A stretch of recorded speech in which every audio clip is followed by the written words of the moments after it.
नमस्ते बच्चों। इस वीडियो में हम लोग पढ़ेंगे क्लास 9th के सब्जेक्ट मैथ्स में प्रश्नावली 1.1, जिसमें क्वेश्चन नंबर 1 कह रहा है क्या शून्य एक परिमेय संख्या है, क्या इसे आप p/q के रूप में लिख सकते हैं जहां p और q पूर्णांक है और q = नॉट 0। तो क्वेश्चन का कहना ये हुआ कि क्या शून्य एक परिमेय संख्या है, तो इसका जवाब होगा हाँ है। तो कैसे है, तो इस बात को समझते हैं कि शून्य एक परिमेय संख्या कैसे है। आप यहाँ देख रहे हैं 0/1 है, यानी शून्य में जब आप किसी संख्या से यानी 1, 2 कोई भी संख्या से आप भाग देंगे तो वह शून्य ही आएगा, इससे कोई फर्क नहीं पड़ रहा है। 0/2 है, इसमें भी जब आप शून्य में 2 से भाग देंगे तो पुनः शून्य ही आएगा। तो इससे फर्क कुछ पड़ नहीं रहा है, लेकिन इसे आप p/q के रूप में तो लिख तो पा रहे हैं ना। तो इसलिए हम ये कह सकते हैं कि शून्य को p/q के रूप में लिख सकते हैं और शून्य एक परिमेय संख्या है। तो नेक्स्ट क्वेश्चन है 2 नंबर, 3 और 4 के बीच में 6 परिमेय संख्या ज्ञात कीजिए। तो सबसे पहले इसमें ये बात याद रखना है कि जब भी किसी दो संख्या के बीच परिमेय संख्या ज्ञात करने के लिए कहा जाएगा तो जितनी संख्या ज्ञात करने के लिए कहा जाए उसमें एक प्लस कर लेना है और जो प्राप्त होगा उससे उस संख्या के अंश और हर दोनों में गुना कर देना है। तो यहाँ हम लोग देख पा रहे हैं, कह रहा है 6 परिमेय संख्या ज्ञात करने के लिए हर को 6 + 1 6 कहा था, तो इसमें 6 + 1 कर देंगे, कितना आएगा 7। तो यहाँ पे देखेंगे एक संख्या दे रखा था 3, तो हम क्या करेंगे 3 के ऊपर और नीचे दोनों में जो यहाँ पे संख्या प्राप्त हुआ इससे गुना करेंगे 7 से। इससे क्या हो रहा है, कोई फर्क तो नहीं पड़ रहा है, 7 जब कटेगा तो ये पुनः 3 ही बचने जा रहा है। तो इसीलिए हम ऊपर और नीचे दोनों में गुना करते हैं, 3 × 7 = 21 हो जाएगा और 7 का 7 ही हो जाएगा। आगे एक और संख्या दे रखा था, दूसरी संख्या वो है 4, तो इसमें क्या करेंगे अंश और हर दोनों में गुना करेंगे। तो 4 × 7 = 28 और 7 का 7। अब हमें एक नई संख्या प्राप्त हुआ, एक 21/7 और एक है दूसरी 28/7। तो इसके बीच यहाँ पे कुल 6 परिमेय संख्या लिखा हुआ है, आप इन्हें देखें। अतः 6 परिमेय संख्या है 22/7 जो कि इन दोनों के बीच का ही है, 23/7, 24/7, 25/7, 26/7, 27/7।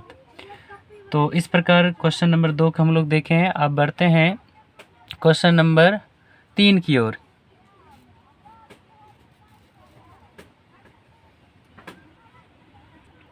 क्वेश्चन नंबर 3 का कह रहा है कि 3/5 और 4/5 के बीच 5 परिमेय संख्या ज्ञात कीजिए। तो जितनी संख्या कहा जाए उसमें हमें क्या कर लेना, 1 प्लस कर लेना है। 5 परिमेय संख्या ज्ञात करने के लिए हर में 5 + 1 यानी कितना हो जाएगा 6। तो यहाँ देखते हैं हम लोग, दे रखा है 5/3, सॉरी 3/5 है, 3/5 है। तो इसमें हम क्या करेंगे 3/5 जो पहली संख्या है उसमें ये 6 से अंश और हर दोनों में गुना कर देना है, तो ये हो जाएगा। इससे कोई फ़र्क नहीं पड़ रहा है, जो ऊपर हम लोग बात कर चुके हैं। 6 × 18 और 5 × 6 = 30, एक नई संख्या यहाँ पे प्राप्त हुआ 18/30। और दूसरी संख्या दे रखा है 4/5, तो इसमें भी हम क्या करेंगे 6 से अंश और हर दोनों में गुना करेंगे, तो 4 × 6 = 24, 5 × 6 = 30 प्राप्त होता है। इस प्रकार एक नई संख्या जो प्राप्त हुआ है, इन दोनों के बीच हम 5 परिमेय संख्या यहाँ पे लिखे हुए हैं, इन्हें देखें।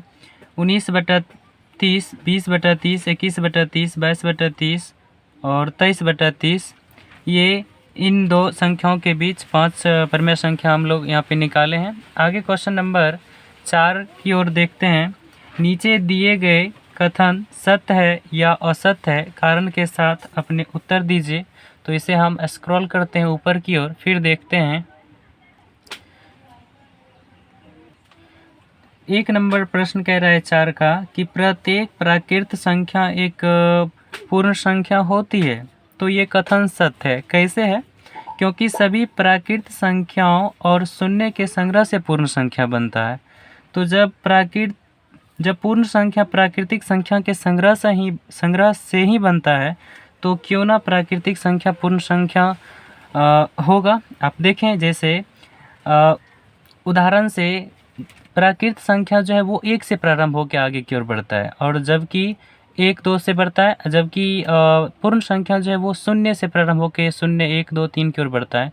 तो जो सारी प्राकृत संख्या का जो भी अंक है वो सारी पूर्ण संख्या में भी मिलता है। तो इस प्रकार आप कह सकते हैं कि प्रत्येक प्राकृत संख्या एक पूर्ण संख्या होती है। आगे है क्वेश्चन नंबर 2 कि प्रत्येक पूर्णांक एक पूर्ण संख्या होती है। तो सबसे पहले इसको समझिए, ये कथन तो असत्य है। क्यों? क्योंकि ऋणात्मक पूर्णांक एक पूर्ण संख्या नहीं होती है। पूर्ण संख्या कहते प्रत्येक पूर्णांक एक पूर्ण संख्या होता है? नहीं। कैसे? क्योंकि पूर्ण संख्या जो है वो 0 1 2 3 से लेकर आगे की ओर बढ़ता है धनात्मक की ओर, जबकि पूर्णांक जो है वो ऋणात्मक, धनात्मक और 0 के सम्मिलित रूप को पूर्णांक कहा जाता है। तो पूर्ण में तो ऋणात्मक संख्या नहीं आता है, इसीलिए पूर्णांक एक पूर्ण संख्या होता है। तो इसका जवाब होगा नहीं, असत्य है। नेक्स्ट है क्वेश्चन नंबर 3, प्रत्येक परिमेय संख्या एक पूर्ण संख्या होता है। तो यहाँ पे है यह कथन असत्य है, क्योंकि परिमेय संख्या को p/q के रूप में जैसे 2/3 लिख सकते हैं, 2/4, 7/9 इत्यादि, जो पूर्ण संख्या नहीं है। तो इस प्रकार से हम लोग आज 1.1 बात किए हैं। नेक्स्ट वीडियो में हम लोग बात करेंगे क्लास 9 का ही मैथ्स 1.1 1.2। तब तक आप अपना पढ़ाई करते रहिए, मस्त रहिए। आज का क्लास यहीं पे समाप्त करते हैं। तब तक अपना और अपनों का ख्याल रखिए। बहुत बहुत धन्यवाद।